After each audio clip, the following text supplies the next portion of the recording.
नमस्कार दोस्तों, आप सभी का स्वागत है आपके अपने चैनल स्टडी विथ आकाश में। आज हम लोग जानेंगे सिंधु घाटी की सभ्यता के बारे में, जिसे इंडस वैली सिविलाइजेशन भी कहा जाता है और जिसका एक और नाम है हड़प्पा सभ्यता। इस वीडियो में हम लोग जानेंगे सिंधु घाटी की सभ्यता का इतिहास और इस सभ्यता के विस्तार तथा इस सभ्यता के नगर नियोजन के प्रणाली के बारे में तथा इसके सामाजिक जीवन के बारे में तथा इस सभ्यता के अंतर्गत आने वाले भोजन प्रणाली को भी जानेंगे और सभी इसके महत्वपूर्ण तथ्यों पर भी नजर डालेंगे हम लोग। और अंत में हम लोग प्रीवियस ईयर क्वेश्चंस भी करेंगे। तो चलिए हम लोग आगे बढ़ते हैं और जानते हैं यह सभ्यता कौन से कालखंड में आती है, यानी इतिहास के कौन से कालखंड में सिंधु घाटी की सभ्यता आती है। चलिए हम लोग देख लेते हैं। तो सिंधु घाटी की जो सभ्यता है वह इतिहास के आध ऐतिहासिक कालखंड में आती है, यानी प्रोटो हिस्टोरिक पीरियड में यह आती है। इसके पहले वीडियो में हम लोग जान चुके हैं कि इतिहास 3 कालों खंडों में बटा हुआ है, जिसे प्राक इतिहास काल कहा जाता है, प्री हिस्टोरिक पीरियड, आध ऐतिहासिक काल कहा जाता है, प्रोटो हिस्टोरिक पीरियड तथा ऐतिहासिक काल कहा जाता है, हिस्टोरिक पीरियड। तो इन 3 कालखंडों को हम लोग को अध्ययन करना है, जिसमें से पहला हम लोग अध्ययन कर चुके हैं। दूसरा आध ऐतिहासिक काल है, जिसके अंतर्गत सिंधु घाटी की सभ्यता आती है। इसको हम लोग आज अध्ययन करेंगे। और अभी हम लोग जान लेते हैं कि आध ऐतिहासिक काल किसे कहते हैं। तो इतिहास का वैसा कालखंड जिसके अंदर लिपि थी तथा अक्षर भी उस समय के लोग जानते थे, लेकिन हम लोग उस समय के लोगों के लिपि को, अक्षर को पढ़ नहीं पाया। जो सिंधु घाटी की सभ्यता के निवासी थे उनको लिपि का ज्ञान भी था, वह लिखे भी हैं, लेकिन उनके द्वारा लिखे गए किसी भी लेख को हम लोग आज तक पढ़ नहीं पाया, उनकी लिपि को ही हम लोग नहीं समझ पाया। इसी को हम लोग आध ऐतिहासिक काल के अंतर्गत रखा जाता है। इसमें सिंधु की सभ्यता व वैदिक संस्कृति को रखा जाता है। चलिए हम लोग आगे बढ़ के जान लेते हैं सिंधु घाटी की सभ्यता के नामकरण के बारे में।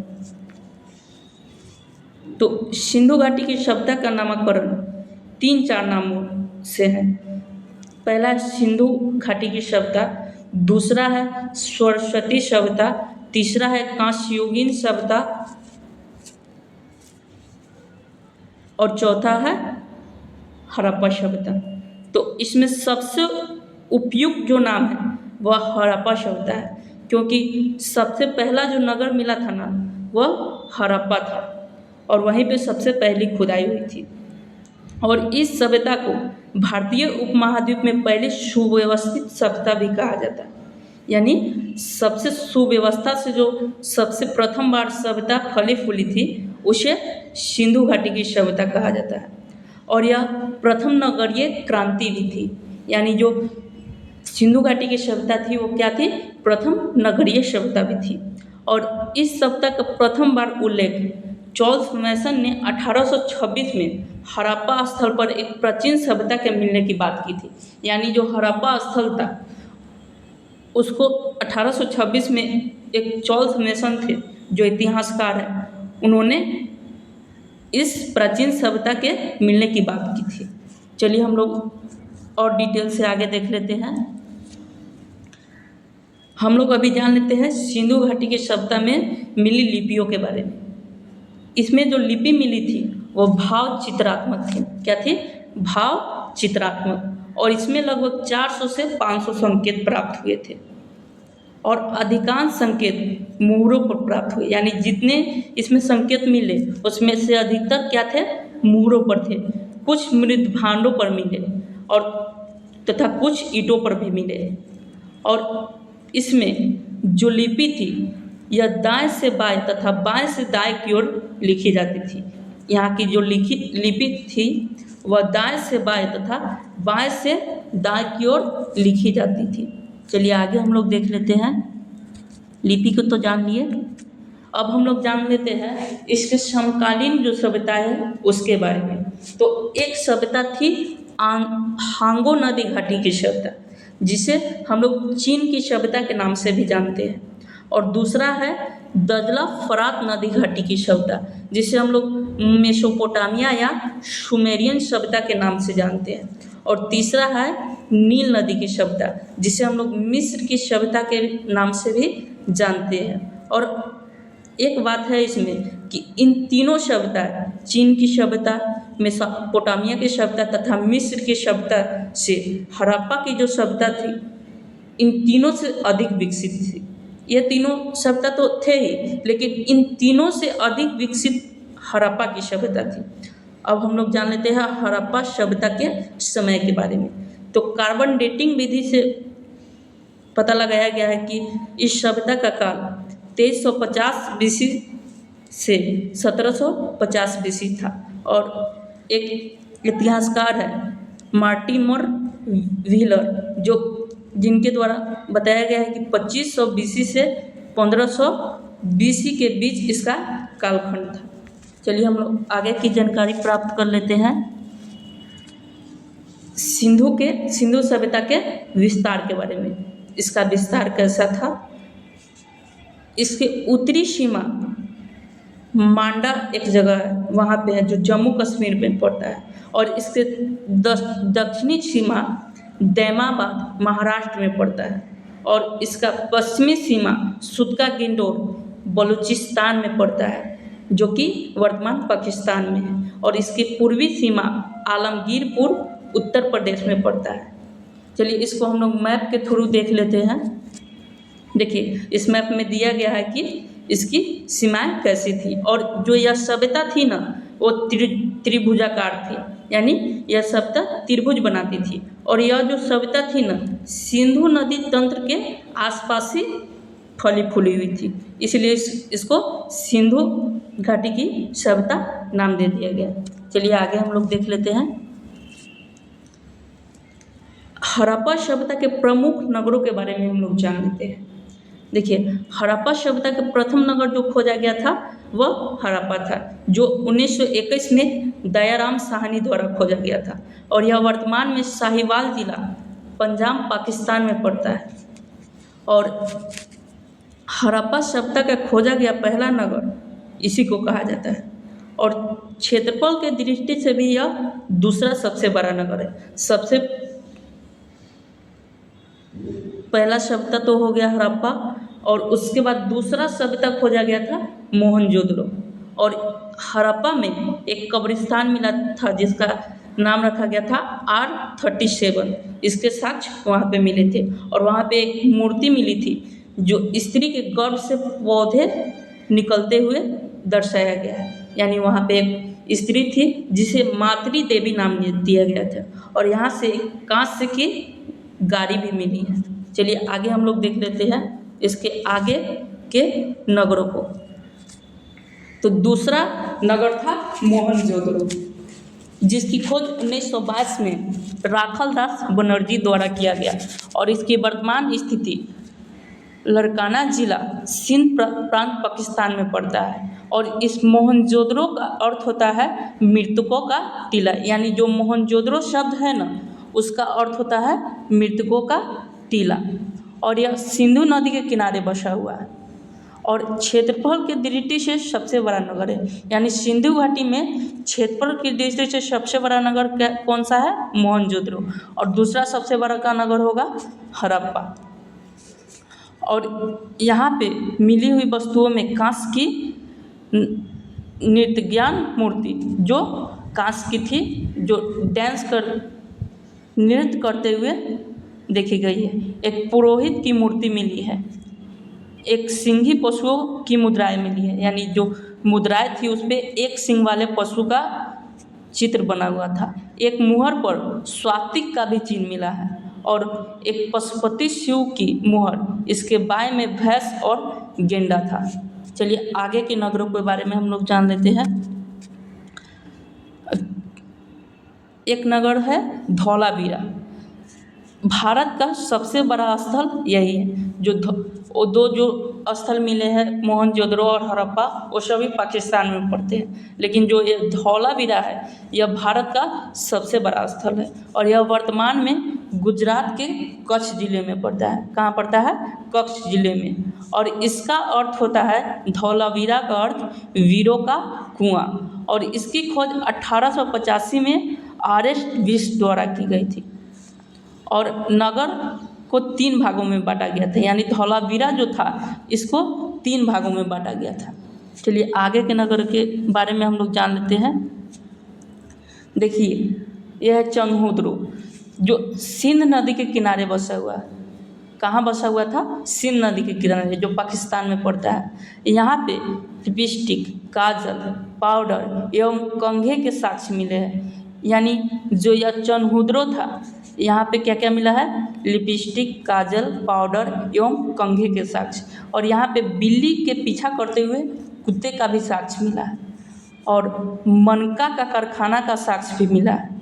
यहाँ पे कांस की गाड़ी भी मिली है और वक्राकार ईंटें भी मिली है, यानी वक्राकार का अर्थ टेढ़ी मेढ़ी ईंटें भी मिले हैं। चलिए आगे के टॉपिक को हम लोग देख लेते हैं। एक नगर है कालीबंगा, जिसका अर्थ होता है काले रंग की चूड़िया। इसकी खोज अमलानंद घोष द्वारा किया गया है। यानी जो कालीबंगा जगह है, इसकी खोज अमलानंद घोष द्वारा किया गया। और यह कहाँ? घाघरा नदी के किनारे है, जो हनुमानगढ़ राजस्थान में पड़ता है। और यहाँ पे भूकंप के साक्ष्य भी मिले हैं और जूते हुए खेत के प्रमाण भी मिले हैं। चलिए आगे के नगर को हम लोग देख लेते हैं। एक जगह है लोथल, जो भोगवा नदी के किनारे स्थित है। यानी और इसका अर्थ होता है मृतकों का टीला। लोथल का भी अर्थ होता है क्या? मृतकों का टीला। एक था मोहनजोदड़ो, उसका भी अर्थ होता था मृतकों का टीला। और ये भी है लोथल, इसका भी अर्थ होता है मृतकों का टीला, जो गुजराती में बोला जाता है। यहाँ पे 3 युगल समाधियों का साक्ष्य मिला है, यानी 3 व्यक्तियों को एक साथ दफनाया गया है। यहाँ पे हड़प्पा का बंदरगाह भी मिला है तथा चावल के साक्ष्य भी मिले हैं एवं अग्नि वेदिकाओं के साक्ष्य भी मिले हैं। चालाक लोमड़ी का एक मटके में अंकन मिला है और नागों के साथ शिवलिंग का भी साक्ष्य मिला है। यानी जो इस बात से साबित होता है कि हड़प्पा सभ्यता के निवासी भगवान को मानते थे। यहाँ पे शिव की मूर्तियाँ मिली है, मातृ देवी की भी मूर्तियाँ मिली है। चलिए आगे के नगरों को भी हम लोग देख लेते हैं। आगे के नगर है रंगपुर, जो वर्तमान में अहमदाबाद गुजरात में पड़ता है। और यहाँ पे धान के भूसी के साक्ष्य मिले हैं। आगे का नगर है रोपड़, जो मानव के साथ जहाँ पे कुत्ते के दफनाने का साक्ष्य मिला है। यह जगह है रोपड़। आगे का नगर है बनावली, जहाँ पे मकानों में अग्नि वेदिकाओं के साक्ष्य मिले हैं तथा मिट्टी के हल भी मिले हैं यहाँ पे। अगला स्थान है सुरकोतदा, जो जहाँ पे घोड़े के हड्डी के साक्ष्य मिले हैं तथा तराजू का पलड़ा भी मिला है। चलिए आगे के टॉपिक को हम लोग देख लेते हैं।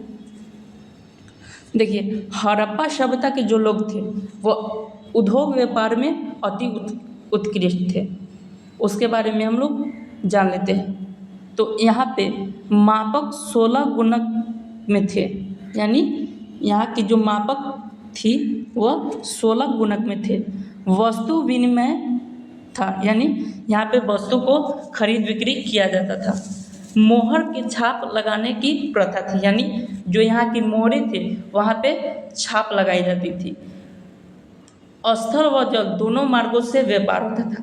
यहाँ का जो व्यापार था 2 मार्गों से होता था, स्थल और जल। और सबसे ज़्यादा व्यापार मेसोपोटामिया से होता था। यानी आप लोग को बताए थे हम, जो समकालीन सभ्यताएं थी उनसे भी यहाँ का व्यापार होता था। यहाँ मेसोपोटामिया के राजा सारगोन के अभिलेख में लूहा शब्द मिला है, जो सिंधु सभ्यता का ही नाम था। यानी जो सारगोन राजा था मेसोपोटामिया का, उसके अभिलेखों में यह नाम मिला है, दिलमुन और माकन। मौत स्थलों का जिक्र मिलता है। दिलमुन फारस की खाड़ी में पड़ता था। चलिए आगे के टॉपिक को हम लोग देख लेते हैं।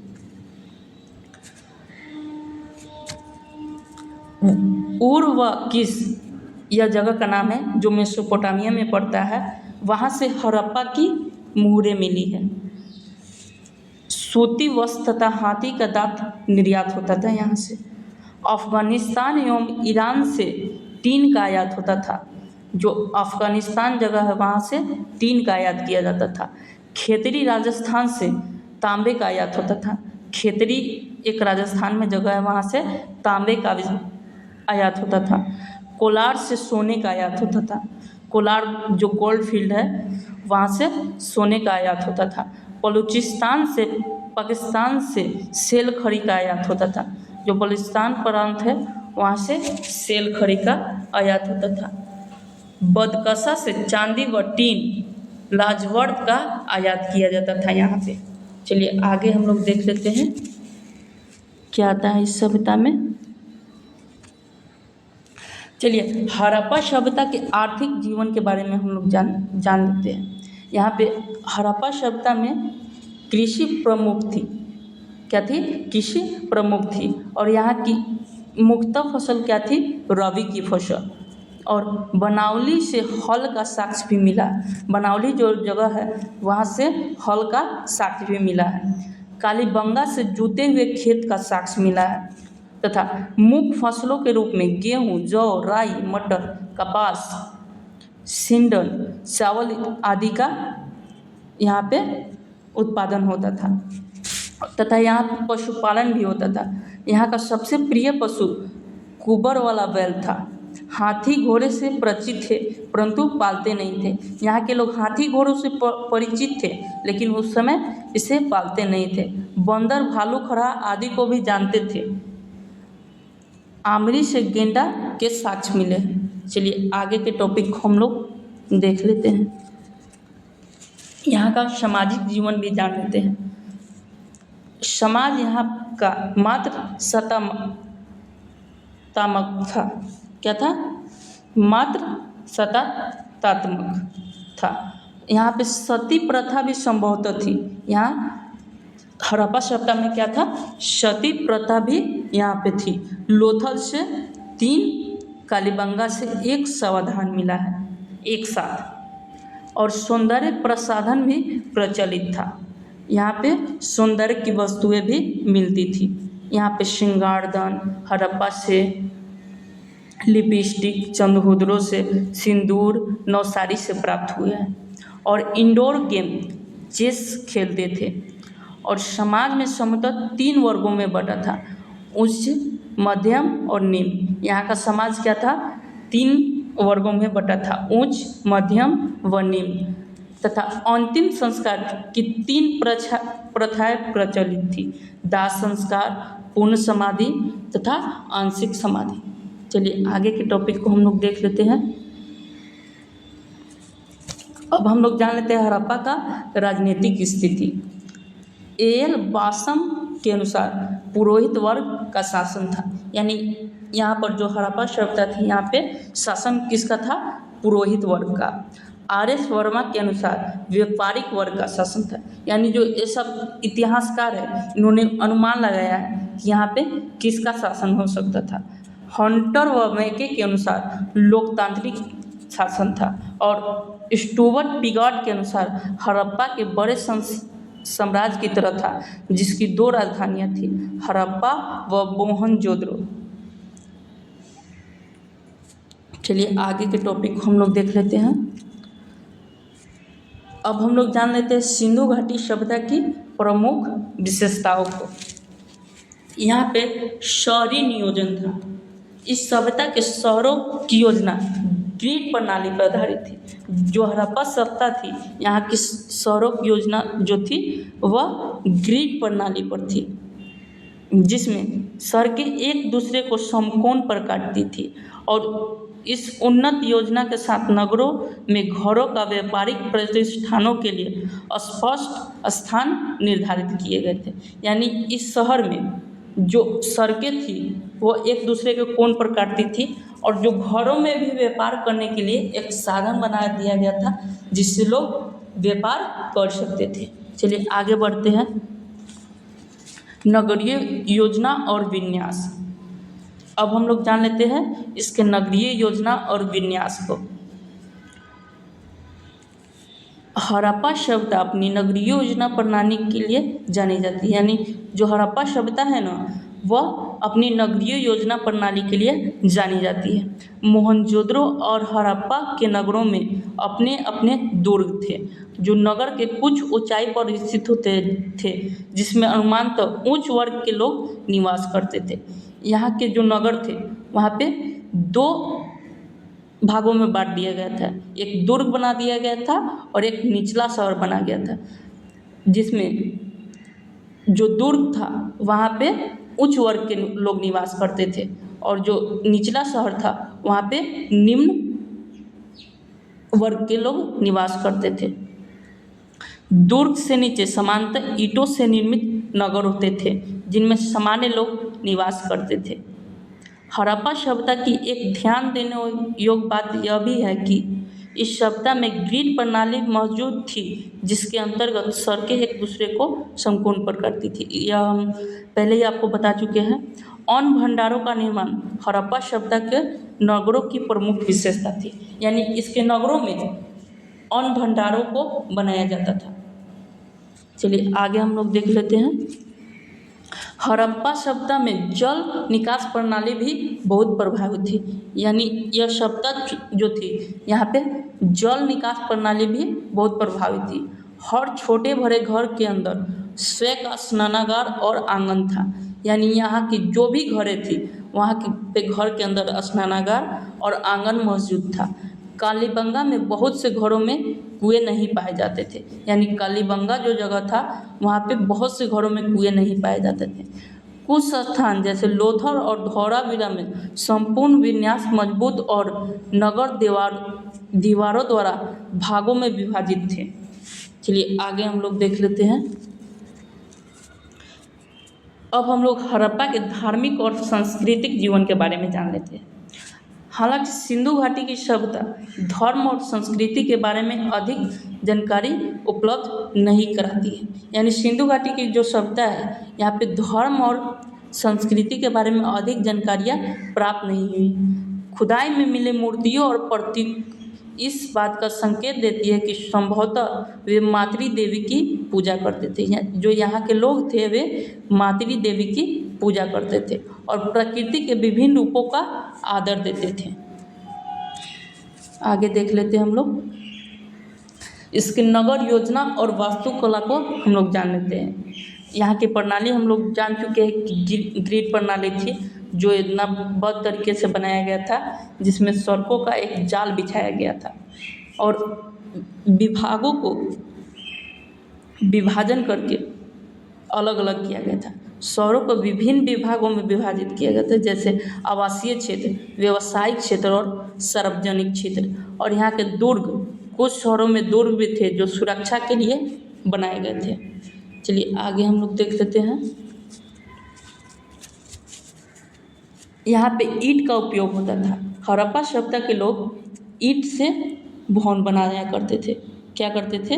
ईंट से भवन बनाया करते थे। विभिन्न प्रकार के भवन घरों और दुकानों, स्नानागारों एवं सार्वजनिक भवन सहित विभिन्न प्रकार के भवन बनाए गए थे। यानी यहाँ पर हड़प्पा सभ्यता में विभिन्न प्रकार के भवन बनाए गए थे, जैसे घर, दुकान, स्नानागार, सार्वजनिक भवन इत्यादि। और यहाँ पे मोहनजोदड़ो में ग्रेट बाथ मौजूद है, जो एक विशाल स्नानागार है। चलिए आगे हम लोग देख लेते हैं। यहाँ की जल निकास प्रणाली के बारे में देख लेते हैं हम लोग। यहाँ पे भूमिगत नाली थी, जो घरों और सड़कों से पानी निकालने के लिए पक्की ईंटों से बनी भूमिगत नाली बनाई गई थी। यहाँ पे ढलान भी थे। ढलान नालियों पे बनाया गया था ताकि पानी आसानी से बह सके। यहाँ पे मैन होल भी बनाए गए थे, जो नालियों की सफाई और मरम्मत के लिए नियमित अंतराल पर बनाए गए थे। पानी का भी भंडारण यहाँ पे किया जाता था। वर्षा जल को इकट्ठा करने के लिए और भंडारण करने के लिए टैंक और कुंड भी बनाए गए थे यहाँ पे। चलिए आगे हम लोग देख लेते हैं। अब इसके पतन के बारे में हम लोग जान लेते हैं। हड़प्पा संस्कृति के बारे में हम लोग अच्छे से अध्ययन कर लिए। अब इसके पतन के कारणों के बारे में हम लोग जान लेते हैं। एक इतिहासकार है मार्टिन व्हीलर, इनके अनुसार आर्यों का आक्रमण हुआ था, इस वजह से यह सभ्यता खत्म हुई। दूसरे है फेयर सर्विस के अनुसार, इनके अनुसार बताया गया है कि पारिस्थितिक विक्षोभ हुआ था। एक और है मैके और लेब्री, इनके अनुसार नदी में धारा परिवर्तन हो गया था। जो सिंधु नदी तंत्र है उसके धारा में परिवर्तन हो गया होगा और यह सभ्यता खत्म हो गई होगी। एक और विद्वान है राइक्स वर्डेल्स, इनके अनुसार बार्ड कैनेडी एक विद्वान थे जिन्होंने मलेरिया दिया इसका विनाश का कारण। और एक और है जॉन मार्शल, जिनको अनुसार भूकंप के द्वारा यह सभ्यता खत्म हो गई। चलिए आगे हम लोग जान लेते हैं महत्वपूर्ण तथ्यों को जो अति महत्वपूर्ण है। सिंधु सभ्यता को हड़प्पा सभ्यता कहा जाता है तथा सिंधु सभ्यता भी कहा जाता है। इसे कांस्ययुगीन सभ्यता भी कहा जाता है। सिंधु सभ्यता की लिपि भाव चित्रात्मक थी, जो कि दाएं से बाएं और बाएं से दाएं की ओर लिखी जा सकती थी और अभी तक पढ़ी नहीं जा सकी है। सिंधुवासी विश्व में कपास के प्रथम उत्पादक थे। जो सिंधुवासी थे वे विश्व में कपास के प्रथम उत्पादक थे, इसलिए यूनानियों ने कपास का नाम सिंड्रो रखा था, जिसका अर्थ होता है सिंधुवासियों की उपज। चलिए आगे देखते हैं हम लोग। सिंधु घाटी सभ्यता के लोग कृषि भी करते थे और पशुपालन भी, परंतु इनका मुख्य व्यवसाय व्यापार था। जो सभ्यता के लोग माप तौल से परिचित भी थे। जो सभ्यता के लोग माप तौल से भी परिचित थे। इस सभ्यता के लोग क्या थे? माप तौल से भी परिचित थे। चलिए हम लोग आगे देख लेते हैं, अन्य महत्वपूर्ण तथ्यों को देख लेते हैं। सिंधु सभ्यता के लोग लोहे से परिचित नहीं थे, यानी यहाँ के जो सभ्यता के लोग थे वो लोहे को नहीं जानते थे। हड़प्पा में मिट्टी के बर्तनों में सामान्यतः लाल रंग का उपयोग होता था, यानी हड़प्पा जो जगह था वहाँ के बर्तनों में सामान्यतः लाल रंग का उपयोग होता था। चलिए आगे देखते हैं हम लोग। हड़प्पा सभ्यता के मोहरे बहुत से जानवरों को चित्र मिलते हैं और शेर के चित्र नहीं मिलते हैं, यानी हड़प्पा सभ्यता को मोहरों पर बहुत से जानवरों के चित्र मिले पर एक भी पे शेर के चित्र नहीं मिले। चलिए आगे हम लोग देखते हैं। हड़प्पा सभ्यता के मोहरे सेलखड़ी का इस्तेमाल मुख्य रूप से किया जाता था, यानी जो हड़प्पा सभ्यता है यहाँ पे सबसे अधिक सेलखड़ी का उपयोग किया जाता था मोहरों को बनाने में। चलिए हम लोग प्रीवियस ईयर क्वेश्चंस को भी देख लेते हैं। तो पहला क्वेश्चन है, निम्नलिखित विद्वानों में से हड़प्पा सभ्यता का सर्वप्रथम खोजकर्ता कौन था? तो इसका आंसर हो जाएगा ऑप्शन नंबर डी। क्या हो जाएगा? Option number D, Dayaram Sahni. दूसरा क्वेश्चन है, हड़प्पा कालीन समाज किन वर्गों में विभक्त था? तो इसका आंसर हो जाएगा, क्या हो जाएगा आंसर? बी आंसर हो जाएगा। क्या हो जाएगा? बी, विद्वान, योद्धा, व्यापारी और श्रमिक। चलिए आगे का क्वेश्चन देखते हैं। सिंधु सभ्यता का सर्वाधिक प्रयुक्त नाम क्या था? तो इसका आंसर हो जाएगा हड़प्पा सभ्यता। ऑप्शन नंबर ए, हड़प्पा सभ्यता। चलिए आगे देखते हैं हम लोग। अब देख लेते हैं हम लोग आगे का क्वेश्चन। तो आगे का क्वेश्चन है, हड़प्पा सभ्यता का सर्वाधिक मानक काल क्या है? क्या होगा हड़प्पा सभ्यता का सर्वाधिक मानक काल क्या है? तो इसका आंसर हो जाएगा बी। क्या हो जाएगा? बी, 2500 ईसा पूर्व से 1750 ईसा पूर्व। चलिए आगे के क्वेश्चन को देख लेते हैं हम लोग। निम्नलिखित में किस पदार्थ का उपयोग हड़प्पा काल की मोहरों में मुद्राओं के निर्माण में किया जाता था? तो इसका आंसर हो जाएगा सेलखड़ी। क्या हो जाएगा? सेलखड़ी। आगे के क्वेश्चन को हम लोग देखते हैं। सिंधु घाटी की सभ्यता के लोगों का मुख्य व्यवसाय क्या था? मुख्य व्यवसाय क्या था? तो यहाँ पे आंसर हो जाएगा कृषि। क्या हो जाएगा? कृषि। आगे क्वेश्चन को देख लेते हैं। हड़प्पा सभ्यता किस युग की सभ्यता थी, तो इसका आंसर हो जाएगा कांस्य युग की। चलिए आगे बढ़ते हैं हम लोग। सिंधु घाटी की सभ्यता कहाँ तक विस्तृत हो जाए थी, तो इसका आंसर हो जाएगा option number D, Punjab, Rajasthan, Gujarat, Uttar Pradesh, Haryana, Sindh और बलूचिस्तान। आगे का क्वेश्चन देखते हैं। हड़प्पा के निवासी थे, क्या थे?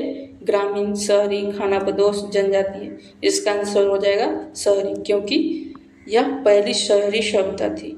आगे का क्वेश्चन देखते हैं। सिंधु सभ्यता के घर किससे बनाए जाते थे, तो इसका आंसर हो जाएगा ऑप्शन नंबर ए, ईंट से। आगे का क्वेश्चन देखते हैं। हड़प्पावासी किस वस्तु का उत्पादन करते थे, इसका आंसर हो जाएगा ऑप्शन नंबर सी, कपास का। चलिए हम अपना वीडियो यहीं पे ख़त्म करते हैं। अगर आपको वीडियो अच्छा लगा हो तो लाइक करें, कोई डाउट हो तो कमेंट करें और उसमें पूछें, और इसी तरह के वीडियो को देखने के लिए मेरे चैनल को सब्सक्राइब करें।